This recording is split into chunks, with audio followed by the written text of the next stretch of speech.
Hey, what's going on, folks? Thank you for turning us on. That's totally what she said, by the way. This is the world famous code. Shit. Go ahead, man. Go ahead with it. The world famous Code 0.5 podcast. I'm Rich, joined by the man himself, Jason, and we are back to regale you with more tales of tweakers, thieves, and just downright stupid criminals. So what's on the agenda today, Jay? Do you have anything else come to mind since the last time we met up? I should have read that before I said, yeah, just go with it. Yeah, just go with it. That's just funny.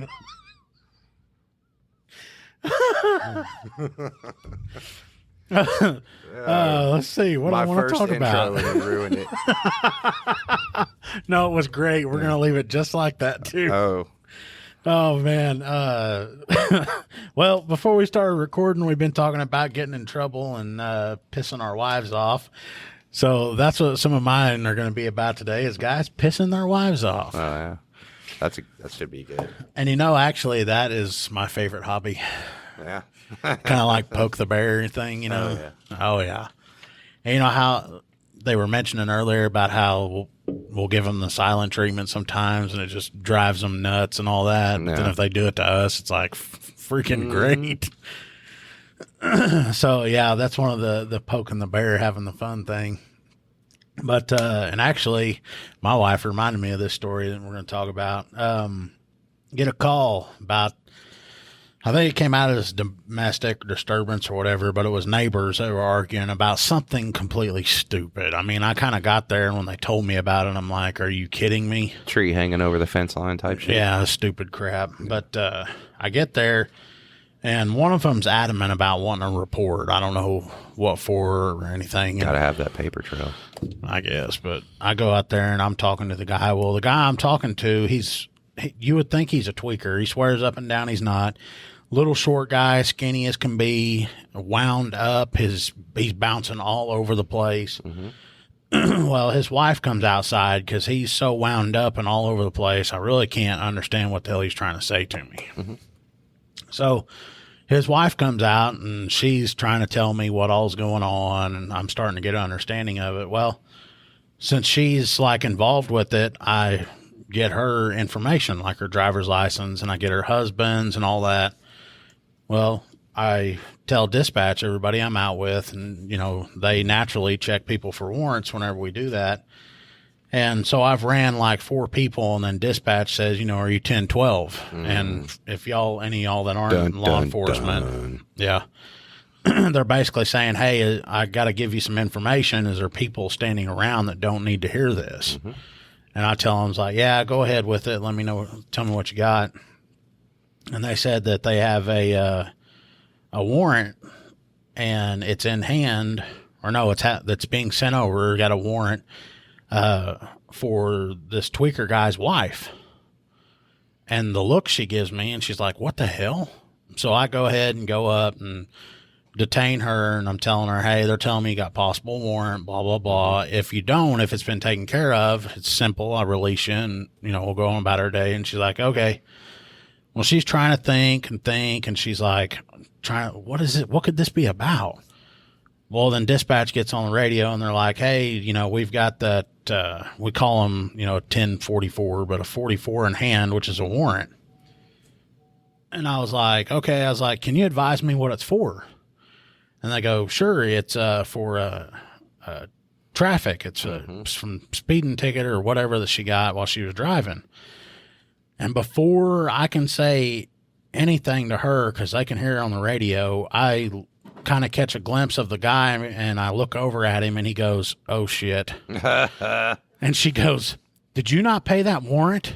And he goes, I guess I forgot to. So I get her in the car, and we're talking and everything. And she goes, I had her in the car, and we're en route to the jail, and she was like, I gave him the money to that, and he was supposed to have gone and taken care of it. Uh-oh. And I was like, well, ultimately you're responsible for that. It's not other people and all that. And she goes, I understand, but he goes to Shawnee every day for work. Oh, yeah. And that's where it needs to be paid at. Mm-hmm. And I'm like, okay. She goes, I gave him it was $400 or something to pay for whatever ticket, and then he should have had money left over. Mm-hmm. And I was like, well, I'm wondering whatever happened with all that money. Yeah, he went to casino. And she goes, when I get over there, how do I get out? And I was like, well, since the warrant is for just the traffic tickets and stuff, when you get there, you can probably pay them to get it, right then and get out. Mm-hmm. And I go, is your husband going to come this way and pay it? And she was like, oh, I doubt he comes.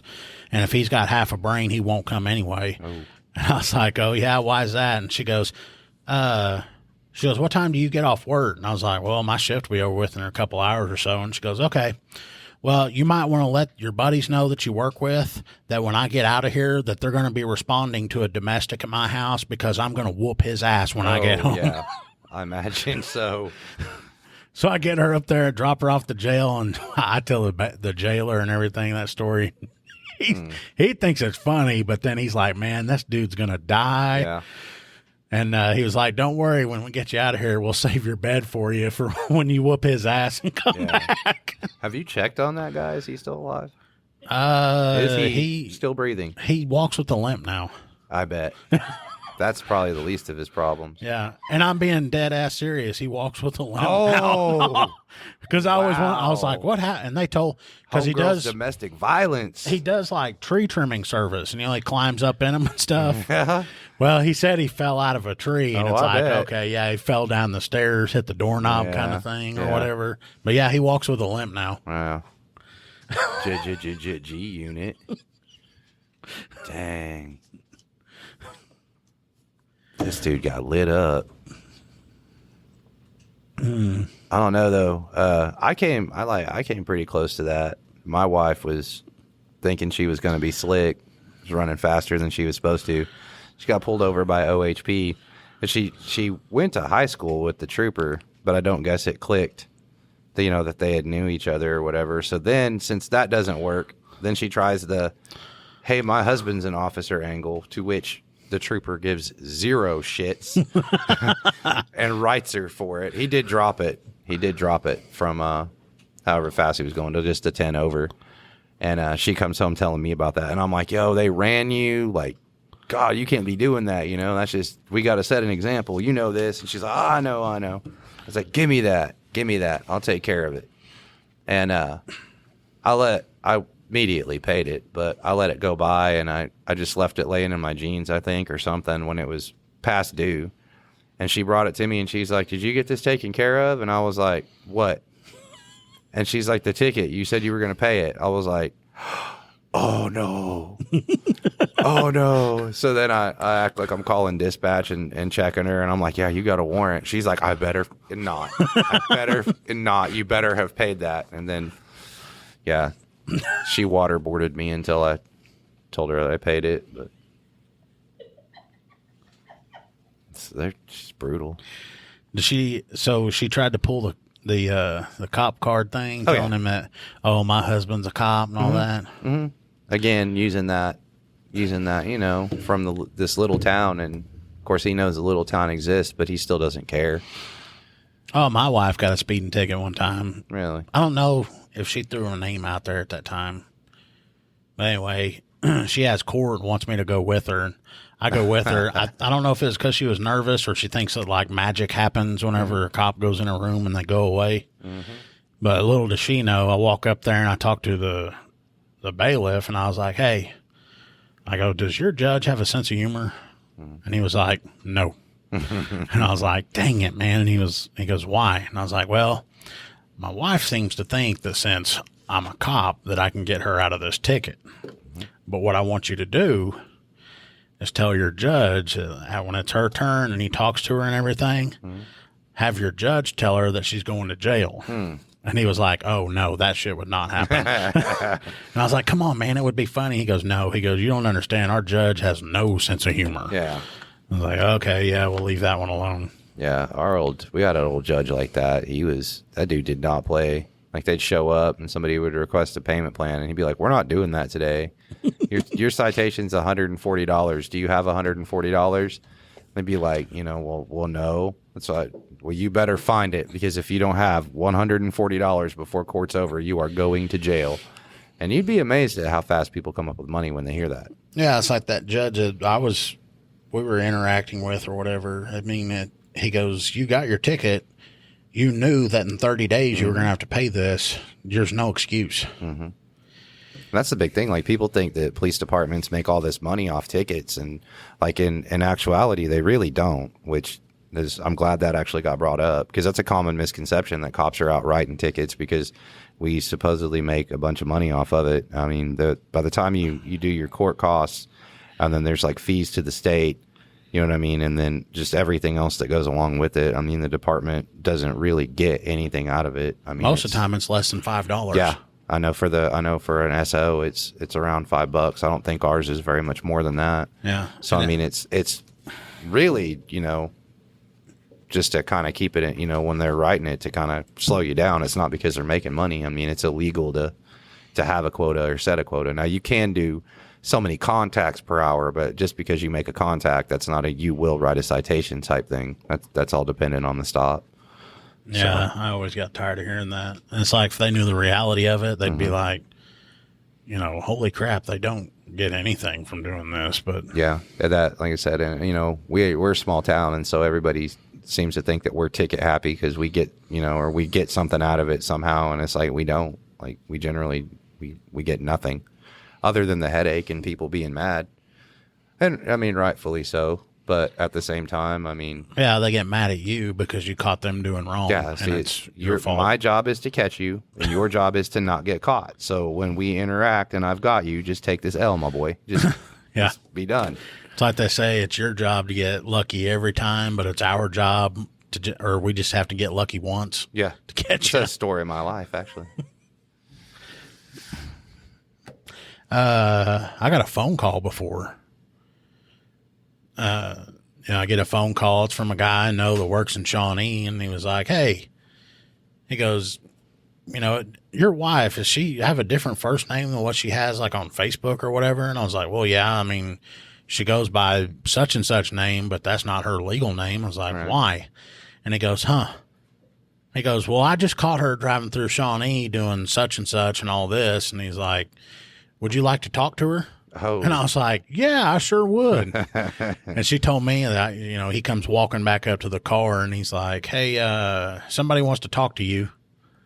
And she hands him over the phone, and, you know, I am griping at her, telling her to slow down and all that. But heck, I told him after I talked to him, I was like, dude, do what you got to do. You need to write her a ticket. You write her a ticket. Yeah. I had actually had the obverse of that happen. My mother-in-law, she's big time clout chasing. I have a sister-in-law that's an attorney, and so she's not a super litigious person, but if somebody does something to her, you know, she's like, well, I'm calling my daughter the attorney. But yeah, she did that. One of the guys, actually, when she got her new car, pulled her over, and he said he got out and he was walking up to do his approach, and by the time he got to the B pillar, she already had me on the phone. And she's sitting with the phone in her hand, got it on speaker, and he goes, ma'am, can I have your driver's license and register? And she stopped him right there and was like, you hang on a minute. I'm talking to Richie right now. And she said his face turns white as a ghost. And he's like, Rich, you have a nice night, and turned around and left. But yeah, he was freaked out. Which I told him, I was like, man, it doesn't matter who it is. You know, if they're messing up, I mean, you know, stop them, do what you got to do. But yeah, that one was crazy. Always trying to get out of trouble by throwing her name out. And I told people too, if you get stopped and someone mentions my name, they basically told you, write me a ticket. Yeah. 'Cause we have some people here in town, and it just we're not of relation or anything, but his last name is the same as my last name, and people think, you know, I think he may tell him that he's kin to the police around here. And oh, well, you know, my wife got stopped just here recently. He gets her license and everything, and he looks at her and goes, that name sounds familiar. And then finally she was like, well, my husband's a deputy.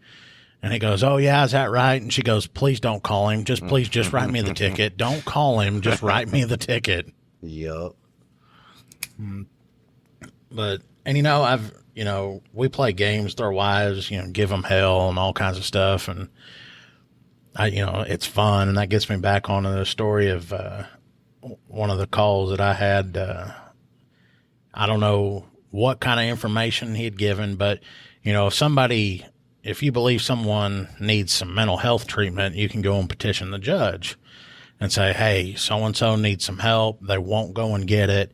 Here's what's going on with them. Can you please write an order saying they have to go? And then they'll write those, and then the judge will order us to go to the house and pick them up, and then they get a mental health evaluation, which is sometimes good because people, they won't know what's going on with them. They think it's normal, but in reality, it's not. Well, I get a call.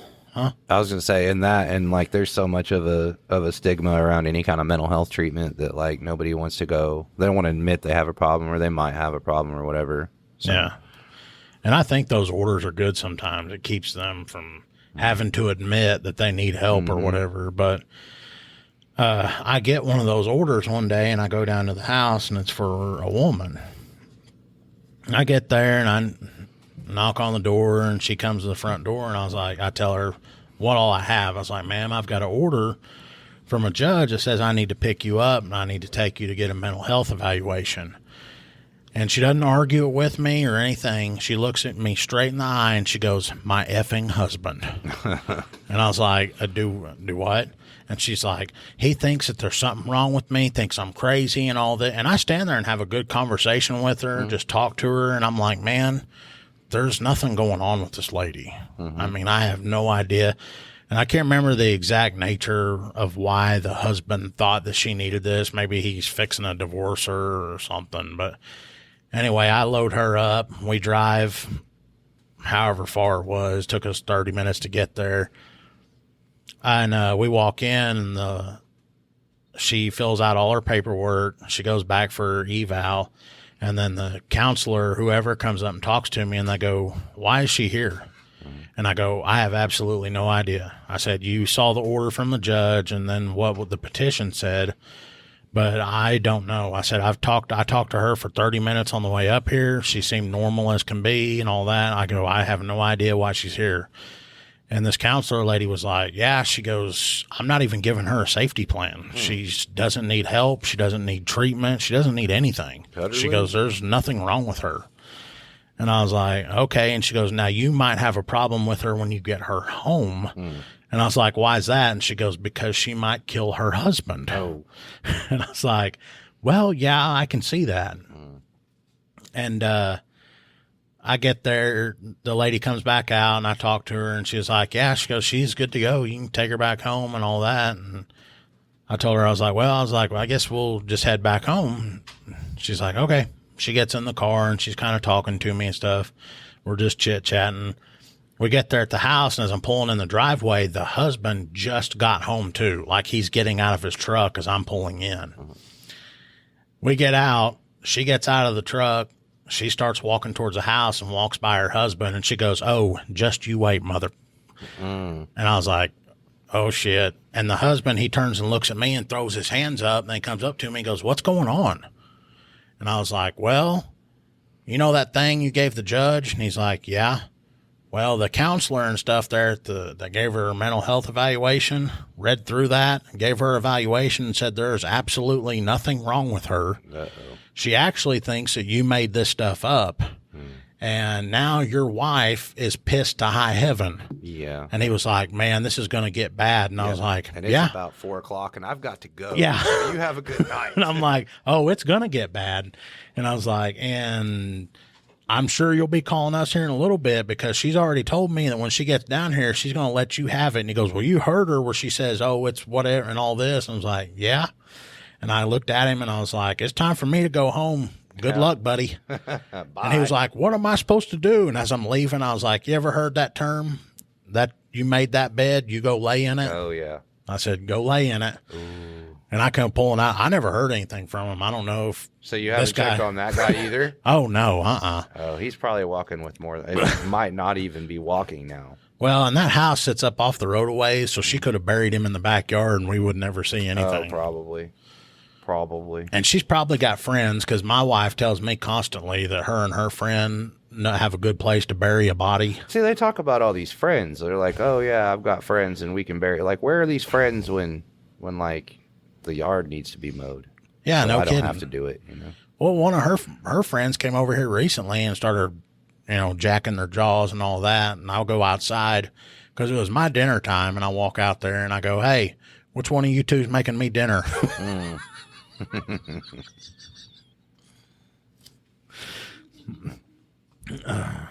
Well, hey, I've taken over. You haven't really said a whole lot. Oh, you're today. fine. You're fine. I'm trying to. I think you but dug us a deep enough hole. My book keeps thinning out.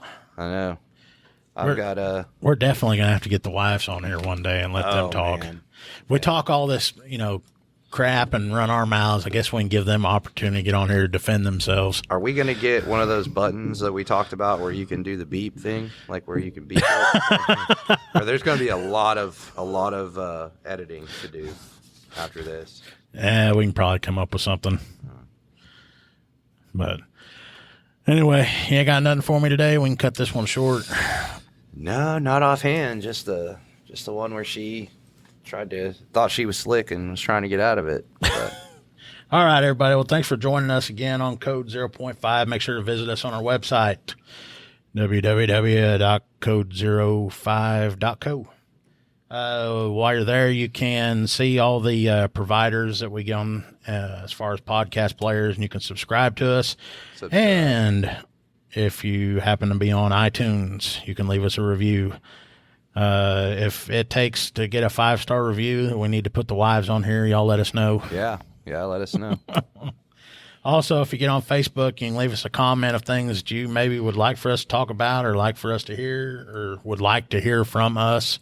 Yeah, questions, and, comments, concerns. Also, you can fill out a form to be a guest on the show. Yes. Anyway, we're getting off here. Later.